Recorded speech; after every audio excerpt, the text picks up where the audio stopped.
Pessoal, boa noite. Aqui é o professor Kleber. Vamos dar início às nossas aulas, certo? As videoaulas de revisão. Eu espero que essas aulas sejam de grande proveito para vocês, certo?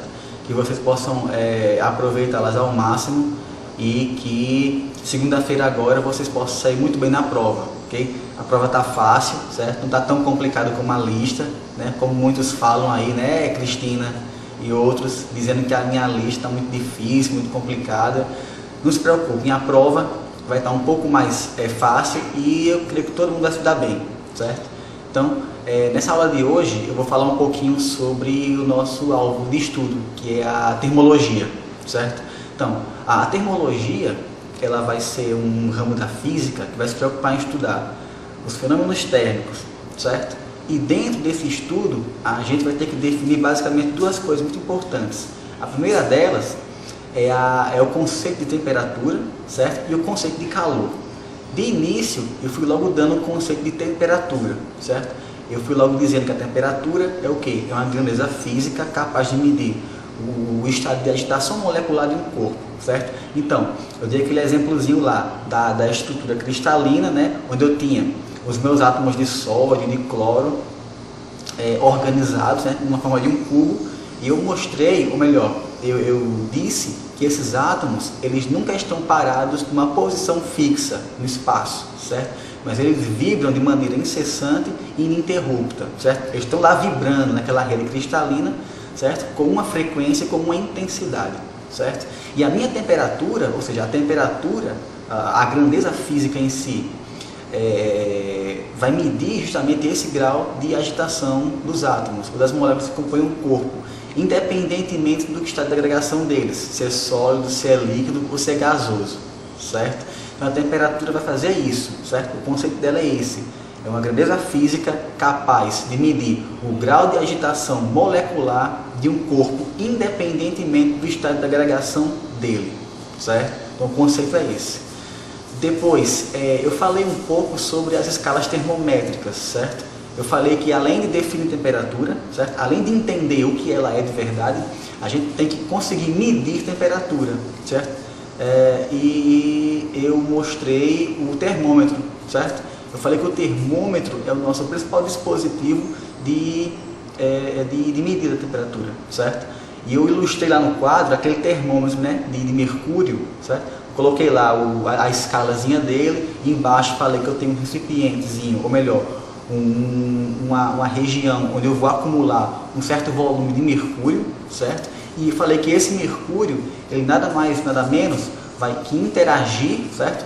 Com um corpo externo, certo? De tal maneira que esse meu mercúrio agora, depois de ter sua temperatura elevada ou diminuída, ele vai sofrer um processo de dilatação, certo? Por exemplo, se eu pego um corpo com uma temperatura mais alta e eu coloco ele em contato com o meu termômetro, a tendência é que o mercúrio, naquele reservatóriozinho do termômetro, ele venha absorver uma quantidade de calor, certo? E tenha a sua temperatura aumentada. No que sua temperatura aumenta, a tendência dele é que se dilatar, certo? Ele subir naquela colunazinha onde eu tenho aquelas minhas escalas, certo? Aquela minha escala graduada, certo? Então, ele vai subindo, subindo, até atingir um ponto naquela escala. Quando ele parar em determinado ponto daquela escala, eu posso fazer a minha medida da temperatura daquele corpo, certo? Ou o contrário, eu posso ter o meu mercúrio entrando em contato com um corpo a uma temperatura mais baixa, e nesse caso, ao invés de uma dilatação, eu vou ter uma contração térmica, certo? E esse mercúrio, ao invés de alcançar uma posição mais alta na escala, ele tende a alcançar uma posição mais baixa, indicando uma temperatura mais baixa, certo? Então, a partir disso, eu posso concluir, por exemplo, que um corpo a uma temperatura mais alta vai possuir um grau de agitação molecular mais alto, e um corpo a temperatura mais baixa vai exibir um grau de agitação molecular mais baixo, certo? Depois, nas aulas, eu tratei um pouco das escalas termométricas, certo? Eu falei que existem basicamente 5 tipos de escalas. Dessas 5 escalas, a gente só vai utilizar em física e no cotidiano 3 delas, certo? 3 delas, que são as escalas Celsius, Fahrenheit e a escala Kelvin, certo? As outras duas, para completar as 5, são a escala Rankine e a escala Helmholtz. Mas essas duas escalas são muito pouco utilizadas, ou melhor, e foram praticamente abolidas do meio científico. Em alguns ramos da engenharia, você ainda utiliza a escala Helmholtz e a Rankine, mas é muito difícil, certo? A tendência é que essas escalas realmente sejam abolidas de uma vez e se usem apenas a escala Celsius, Fahrenheit e Kelvin, certo? A escala Fahrenheit é a escala usada nos países de língua inglesa, Estados Unidos, Canadá, uma parte do Canadá, né? Inglaterra, Austrália, enfim. A escala Celsius é usada quase que no mundo inteiro, certo? Cotidianamente e cientificamente. A escala Kelvin não. A escala Kelvin ela é particularmente usada em estudos científicos, certo? Em física, certo? No Sistema Internacional de Unidades, a gente usa quase que exclusivamente o grau, ou melhor, o Kelvin, certo? Você não chama grau Kelvin, ok? Por convenção se decidiu que o Kelvin ele não assume o grau, certo?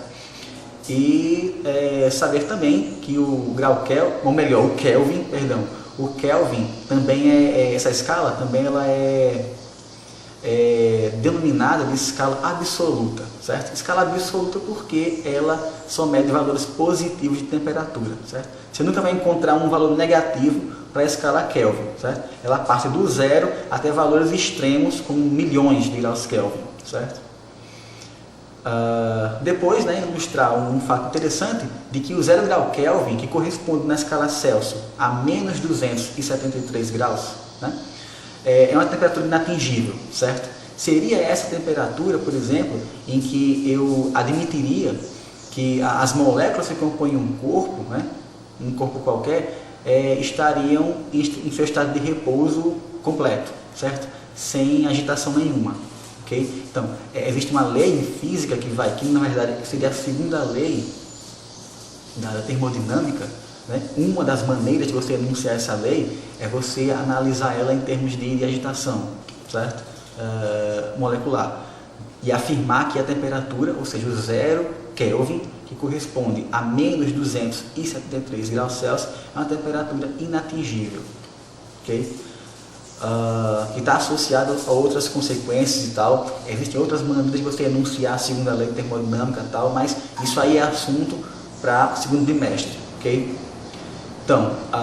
Então, se eu sei o que é temperatura e sei mensurar ou medir temperatura, então eu posso agora estabelecer regras de conversão de escalas, certo? Por exemplo, aqui no Brasil eu uso grau Celsius, nos Estados Unidos eu uso grau Fahrenheit, na Austrália também, na Inglaterra também. Então, por exemplo, se eu viajar para um desses países, sei lá, quem sabe, então eu tenho que estar pronto para saber converter, né, uma medida em graus Celsius, uma medida em graus Fahrenheit, okay? Sem usar, claro, um conversor do celular ou coisa do tipo, certo? Eu tenho que estar apto a saber converter essas escalas de uma maneira mais técnica, vamos dizer assim, certo? Que muita gente fala isso, não, professor, bora usar o celular, bora usar o conversor aqui da internet e tal. Não, aqui na escola a gente aprende a maneira mais matemática possível, certo? Então, há necessidade de eu saber como converter uma escala termométrica em outra escala termométrica, ok? Então, para eu poder fazer isso, antes de tudo, eu tenho que saber que cada uma das minhas escalas termométricas vai assumir 2 pontos fixos, ou pontos de referência, certo? Esses pontos são pontos que eu vou fixar, né? Primeiro, tomando uma substância de referência, que no caso vai ser a água, e eu vou estabelecer qual é a temperatura que a minha água, que a minha substância de referência vai assumir no ponto de fusão, certo? E no ponto de ebulição. O ponto de fusão é o ponto em que ela está no estado sólido e ela vai agora sair daquele estado sólido para o estado líquido, ok? E o ponto de ebulição é o estado em que a minha água, né, minha substância de referência, vai sair do estado líquido para o estado gasoso, certo? Então, eu vou assumir aqui, ó, que para a escala Celsius, o ponto de fusão da água vai ser de 0 graus e o ponto de ebulição da água de 100 graus. Certo? Escala Celsius. Depois, para a escala Fahrenheit, eu vou assumir que esses valores agora valem o seguinte.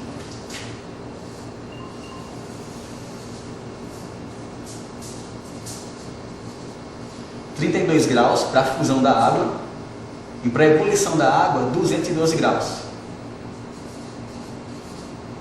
Graus Fahrenheit. Ok? Então vocês vejam, ó, há uma correspondência entre o valor em graus Celsius e o valor em Fahrenheit. Enquanto em Celsius vale 0, o meu correspondente em graus Fahrenheit vai ser 32 graus. Ok? Depois faltou a última escala, que é a escala Kelvin. Certo?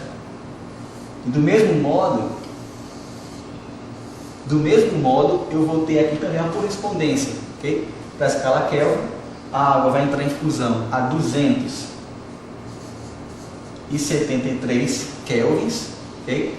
E ela vai entrar em ebulição a 373 kelvins, certo? Kelvins. A gente nunca fala em graus Kelvin, ok? Nunca, só Kelvin. Então tá aqui as 3 escalas, as nossas escalas habituais, certo? E cada uma delas exibindo os pontos de referência, ok? Então, há necessidade aqui, como eu falei antes, da gente relacionar os valores, ó, aqui, ó, para cada uma delas, certo? Relacionar, por exemplo, uma medida em graus Celsius, saber relacionar essa medida em graus Fahrenheit e saber relacionar essa medida em graus Kelvin, ou melhor, Kelvin, certo? Kelvin. Então eu faço isso, ó. Primeiro, para poder relacionar os valores, eu faço o seguinte: eu tomo um valor de referência, um valor qualquer, na escala Celsius, assim, ó, escala Celsius. Depois, na escala Fahrenheit, eu coloco aqui, ó, um valor de referência, TF. Na Kelvin, boto aqui, ó, TK, certo? E eu quero saber, ó, como é que esse valor em graus Celsius vai ser exibido em graus Fahrenheit, e quero saber como é que esses valores serão exibidos em graus Kelvin, ok? Então, para fazer isso, basicamente, eu vou ter que utilizar aqui uma noção de proporção, certo? Eu vou estabelecer uma relação de proporção entre as escalas, certo? E vou tentar resolver a matemática que vai surgir a partir da montagem dessa relação de proporção, ok? Então, vamos fazer aqui, ó, primeiro, para escalas Celsius e Fahrenheit.